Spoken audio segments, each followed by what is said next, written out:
The winter wind screamed to cross the empty fields. Like it was hunting something still alive. Snow swept over the land in long, white waves, swallowing fences, pasts, and hope. At the far edge of the wilderness steward an abandoned barn, broken and lining, forgotten by the world.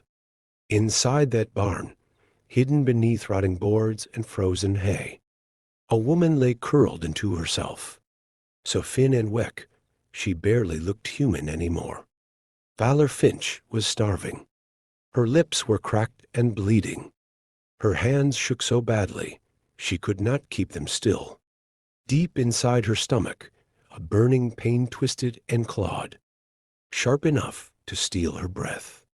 She had not eaten in days. 3, maybe 4. Time had lost meaning once hunger took control of her thoughts. Each breath felt heavier than the last.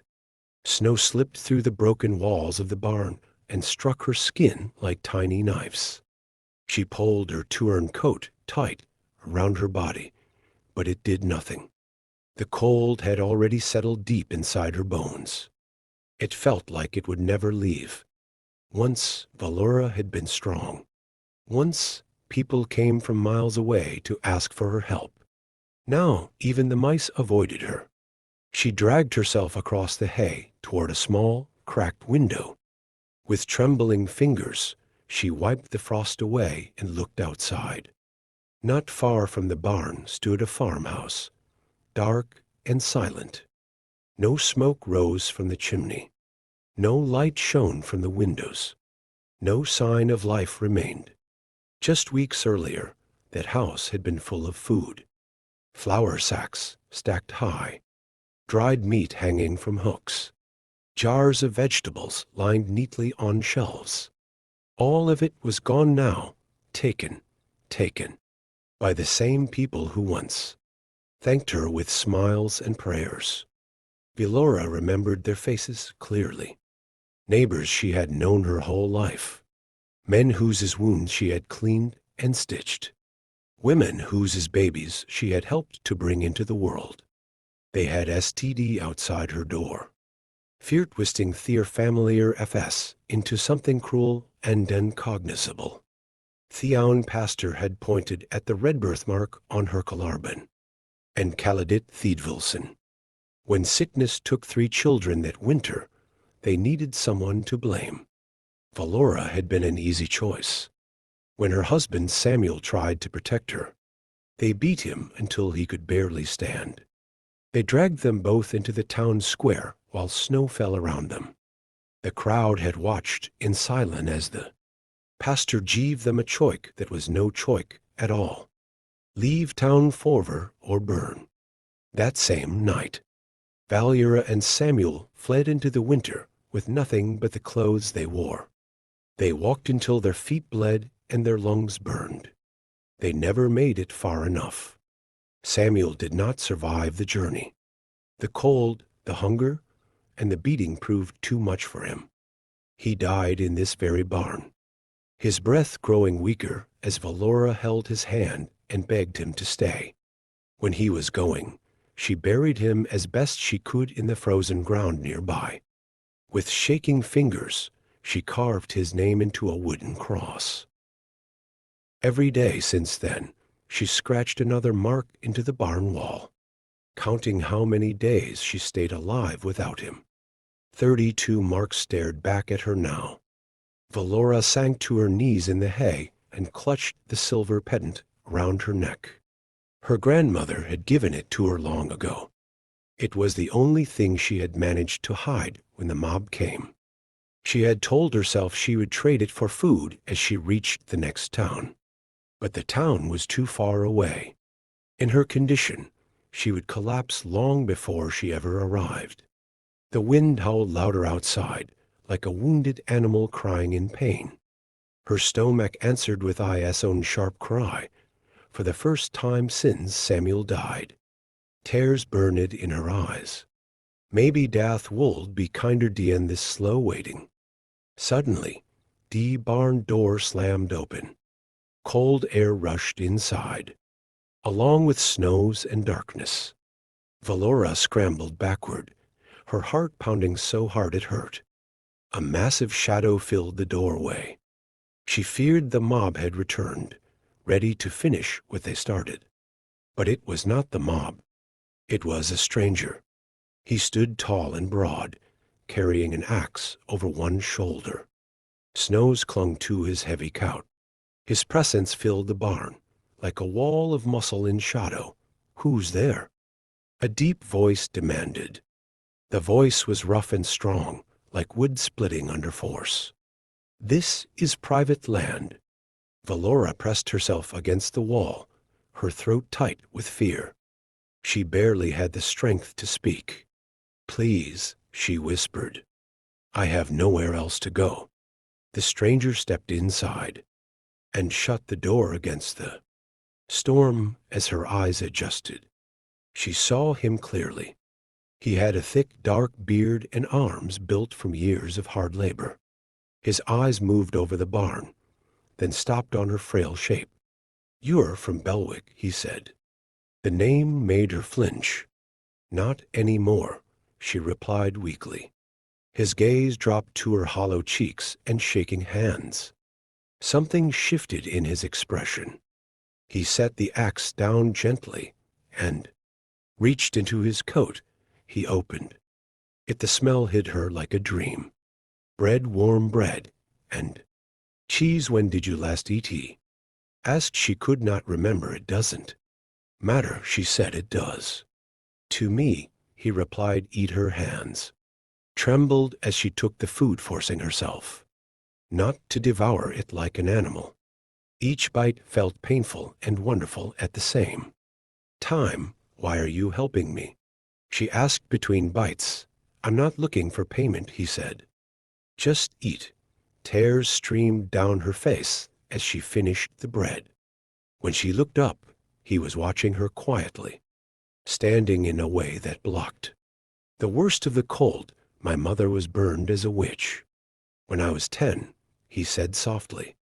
"For growing plants they did not understand." Something inside Valora broke open. For the first time in weeks, she felt seen. "My cabin is 3 miles north," he continued. "There's a fire and more food. You can come if you can walk." She nodded, unable to speak. "My name is Thorly Blackwood," he said, offering his rough hand. "Can you walk, Valora Finch, or will I care of you?" As the storm raged outside, Valora placed her fragile hand in his. She did not know why fate sent this lonely lumberjack to her that night. She only knew one thing. Her life had just changed. The first step inside Thorly Blackwood's cabin stole Valora's breath.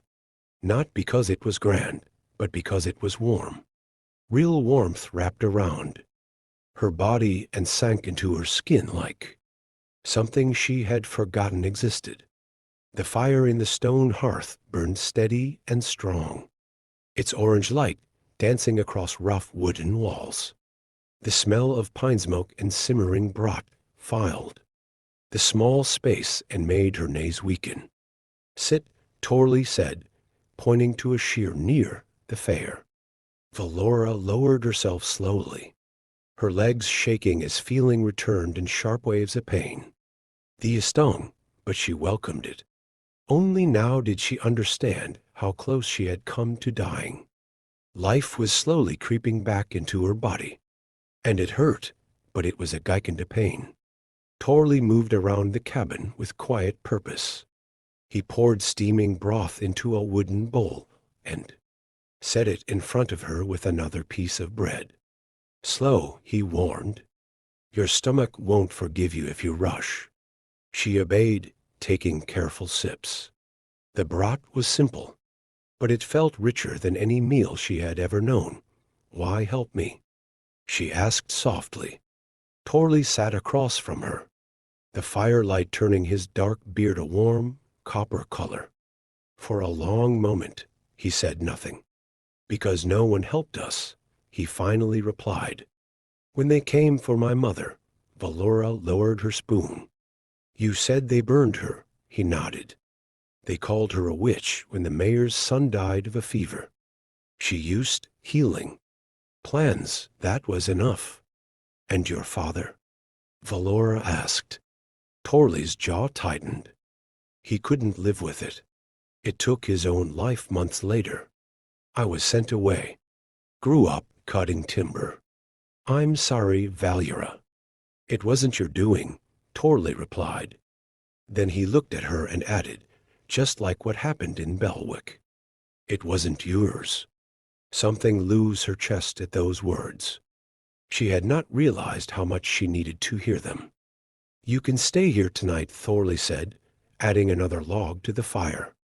Tomorrow we'll see how strong you are. Tomorrow, Valora repeated. The word felt strange, like it belonged to someone else. She looked around the cabin and noticed signs of a lonely life. One bed, pushed against the wall. One cup near a small desk. One chair beside the fire. Do you live here alone? She asked. Yes, he said. After a pause, he added, not tonight. Before she could answer, a sudden pounding shook the cabin door. Valora froze. Her heart slammed against her ribs. Thorly's expression hardened. He crossed the room and lifted a shotgun from the corner. Get into the cellar, he said quietly, pointing to a trapdoor hidden beneath the rug. Now she barely had time to climb down before angry. Voices filled the cabin. Blackwood, open up, a man shouted. We know the witch is here. Valora pressed herself against the dirt wall below. Jars of preserved food lined the shelves beside her. Her breath came fast and shallow. There's no witch here, Thorly replied, calmly above her. Just me and my dinner. We followed her tracks, another voice argued. Then you followed wrong, Thorly said. Only tracks out there are mine. Boot shuffled. Men argued. Then one voice rose above the rest. Silas Put, head of the Bellwood Council. We have the right to search, Put declared. You're on my land, Thorly answered. Leave. The sound of the shotgun being raised echoed through. The cabin Valora clutched her pendant. And prayed we'll be back, Silas. Gnarled, bring whoever. You want, Thorly replied, now go. Footsteps retreated, the voices faded silenced. Returned, the trapdoor opened, and Thorly offered his hand. They're gone. For now, Valora climbed out, her legs trembling. They'll come back, she whispered. Yes, Thorly said, but not tonight. She straightened as best she could. I should leave. I've put you in danger. Thorly stepped between her and the door. And go where? Anywhere else. You won't survive the night, he said. And I won't throw you back into the cold. Why? She asked, tears filling her eyes. Why fight for me? Because I know what it looks like, he said quietly, when fear decides a woman's fate. Valora sank into the chair, exhausted. My husband died because of them, she said. Tell me about him, Thorly replied. She did. She spoke of Samuel's kindness, his love for spring, and the way he believed in her, even when she doubted herself. Thorly listened without interruption. Honor that belief, he said when she finished, by living. As dawn crept toward the cabin windows, Thorly packed supplies. We leave at first light, he said. I know places they won't search. We, Valora asked. You won't make it alone. She slept deeply for the first time in weeks. They traveled north through thick forests, far from roads and towns. Thorly moved with quiet confidence, reading the land like a map. When they stopped to rest, he caught rabbits with practiced D's and shared the meat with her. Where are we going? Valora finally asked.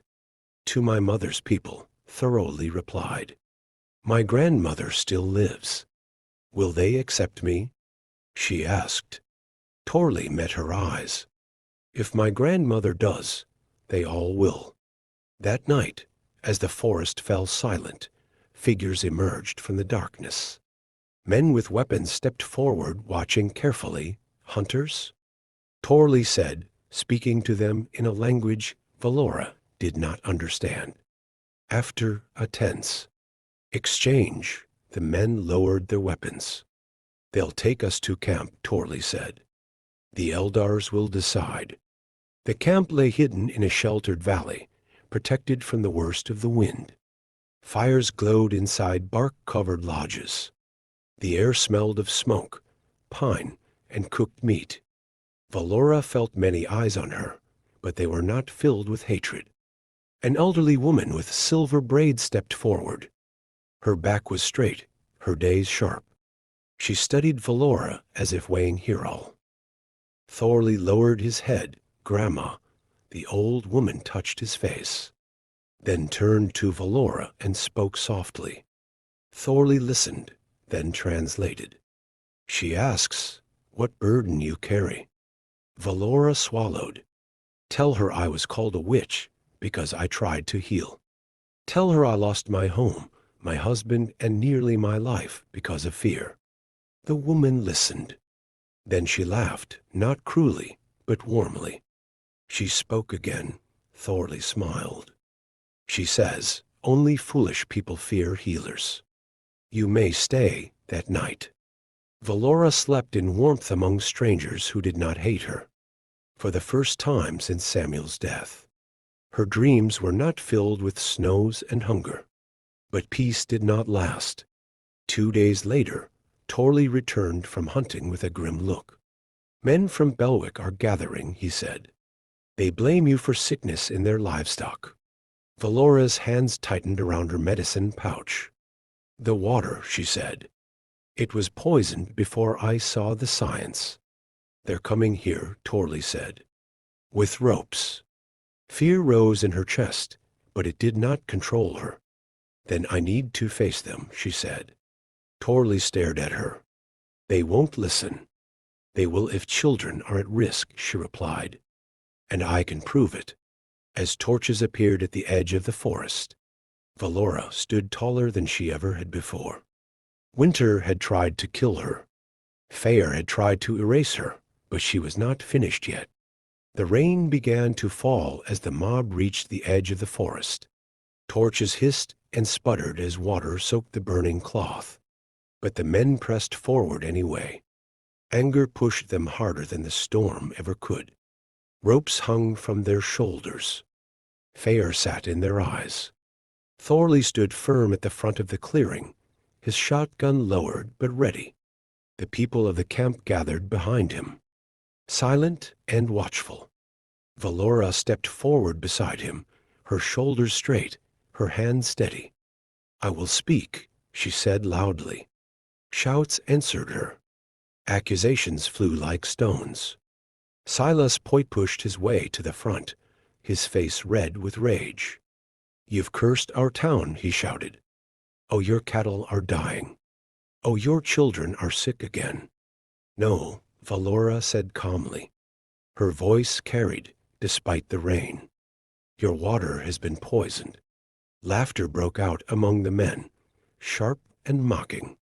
You expect us to believe that? Silas sneered. Yes, Valora replied, because it is the truth. The mining camp upstream has been dumping waste into the creek, mercury. It sickens animals first, then people. The crowd shifted. Murmurs spread. Doubt crept into a few faces. It killed your children last winter, Valor continued. Not me. The town pastor stepped forward slowly. If this is true, he said, how do we know? Test the water, Valora answered. Stop drinking from the creek. Use the east spring. You will see the sickness fade. A man near the back spoke up, his voice uncertain. The symptoms fit. Silas lunged forward in fury. She lies. Before he could reach her, a half-starved dog burst from the camp. The same dog Valora had once healed months ago. It leapt forward and bit Silas's leg, sending him crashing into the mud. Chaos erupted. Men shouted. Torches fell. Fear turned inward. Enough, the pastor shouted. We will test the water. By dawn, 6 children lay inside Thorly's cabin. The same place meant to hide Valora now became a place of healing. She worked without rest. She brewed teas mixed, pulses cooled fevers, and whispered calm words to frightened parents who only hours earlier wanted her dead. Thorly stayed by her side, lifting children, fetching clean water, and standing guard through the long night. Days later, Reuters returned from the city with proof. The mining company had poisoned the creek. Silas Pewitt had taken bribes to stay silent. Shame fell heavy over Belwick. Valora was cleared of every charge. Her name was spoken with regret instead of hate. You saved us, the pastor said quietly. I did what a healer does, Valora replied. They offered her a house. A position? A chance to return? Valora looked at Thorly, at the forest, at the life she had rebuilt from ashes. No, she said gently, but I will help anyone who comes.